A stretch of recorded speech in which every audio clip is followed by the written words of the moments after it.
Hello നൻപൻസ്, welcome back. അപ്പൊ എല്ലാവർക്കും review and reaction ചാനലിൽ പുതിയ വീഡിയോയിൽ സ്വാഗതം. അപ്പൊ നമ്മൾ കഴിഞ്ഞ ദിവസം ഒരു ട്രെയിലർ റിലീസ് ആയിട്ടുണ്ട്. നമ്മുടെ പ്രഭാസ് നായകനായ നമ്മുടെ രാജാ സാബ് എന്ന് പറഞ്ഞ സിനിമയുടെ ട്രെയിലർ കഴിഞ്ഞ ദിവസം റിലീസ് ആയിട്ടുണ്ട്.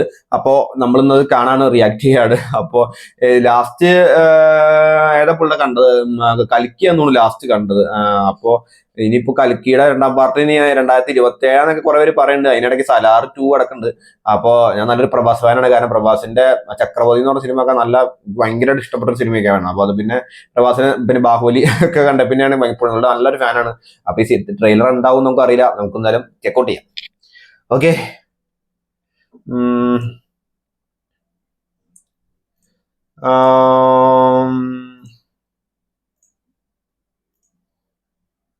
ഓക്കെ. ഓ, അണ്ണനെ തന്നെ ആദ്യം കാണിക്കണേ.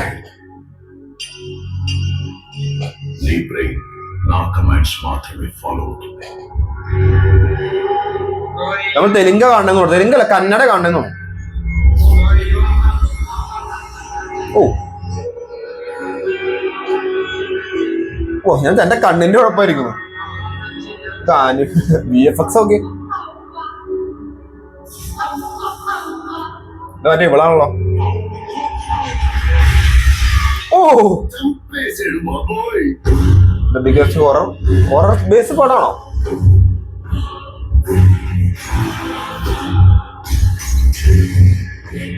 എത്രയാണോ?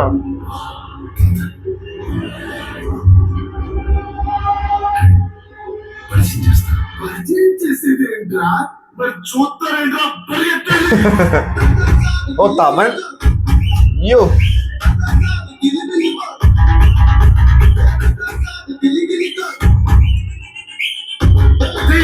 Suddenly climate change. Why? ഇതൊക്കെ നല്ല രസമുണ്ടോ? ആർട്ടൊക്കെ നല്ല രസമുണ്ട്. VFX അടിപൊളിയായിട്ടുണ്ട്.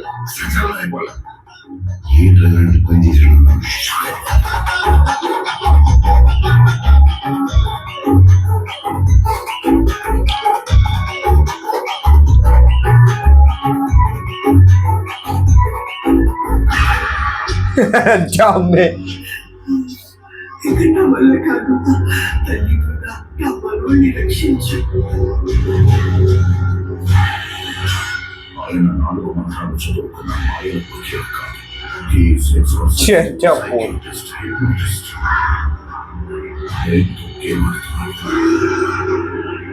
ജാനുവരി അടുത്ത വർഷം കേട്ടോ, പൊങ്കലിന്.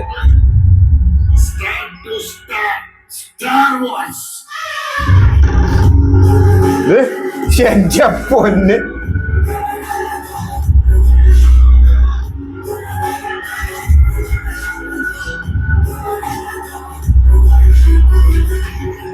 VFX കലമ്പാക്കോന്ന് എനിക്ക് അറിയില്ല കേട്ടോ. എന്തൊക്കെയാ കാണിച്ചു വെക്കണ്ടെന്നാല്. മാരുതി ഫിലിമോ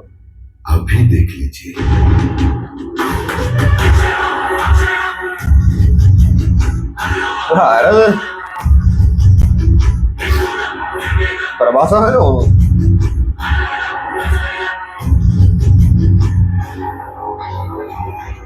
അവന് പറയാനുണ്ടോ?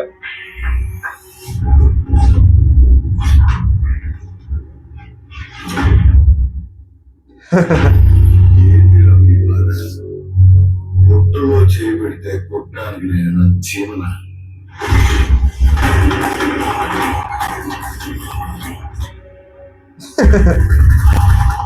രാക്ഷസുని എന്ത് ട്രെയിലറാണ്? എന്ത് വലിയ ട്രെയിലറാണ്. 3.5 മിനിറ്റ് ട്രെയിലറോ? അമ്മു, 3.5 മിനിറ്റിന്റെ ട്രെയിലറാണ് ഇപ്പൊ കണ്ടേട്ടോ. 3.5 മിനിറ്റിന്റെ ട്രെയിലർ. എനിക്ക് VFX കണ്ടിട്ട് എന്തോ അലമ്പ് പോലെ ആവുമെന്ന് അറിയില്ല. ഒരെണ്ണം ഏതാ കണ്ടതിൽ ആദിപുരുഷൻ എന്ന് പറഞ്ഞ സാധനം കണ്ടിട്ട് ഞാൻ പകുതി ചിരിട്ടുണ്ട് പോയതാ. ഇനി ഇതിപ്പോ പ്രഭാസിന് ഇങ്ങനത്തെ, ഞാൻ സത്യം പറയാൻ പേടി ഇങ്ങനത്തെ പടങ്ങളൊക്കെ അഭിനയിക്കും. കാരണം പ്രഭാസ് ഇങ്ങനത്തെ എല്ലാം ചവറ് പോലെ കുറെ അഭിനയിച്ചിരുന്നു. അതിന്റെ ഇടയ്ക്ക് എന്തൊട്ട് രാധേശ്യാമൊക്കെ ഉണ്ടായിരുന്നു. എനിക്ക് ഇഷ്ടമായില്ല പടം. അപ്പൊ ഇനി ഇതിപ്പോ എങ്ങനെയാവുമെന്ന് അറിയില്ല. ഇനിയിപ്പോ പ്രഭാസ് എനിക്കവിടെ സലാർ 2 കൽക്കി 2 ഒക്കെ എടുക്കണമെങ്കിൽ നല്ലതെന്ന് എനിക്ക് തോന്നുന്നു, പുള്ളിയുടെ വില കളയാണ്ടിരിക്കാനായിട്ട്. അപ്പൊ എന്തായാലും ട്രെയിലർ കണ്ടിട്ട് എനിക്ക് വലിയ അങ്ങനെ പിടിച്ചിട്ടില്ല. ഇനിയിപ്പോ VFX ഒക്കെ എന്തോ പോലെ തോന്നുന്നു. കാരണം ഇവിടെ കാർട്ടൂണിസ്റ്റ് പോലെ തോന്നുന്നു. എന്താവും അറിയില്ല. നമുക്ക് എന്തായാലും സിനിമ വരുന്ന സമയത്ത് നമുക്ക് നോക്കാം. കാണാൻ പറ്റിയ കാണാം. അപ്പൊ അത്രേ പറയാനുള്ളൂ നമുക്ക്. അപ്പൊ ട്രെയിലർ ഒരു കുഴപ്പമില്ല എന്നൊക്കെ പറയാൻ വേണ്ടി.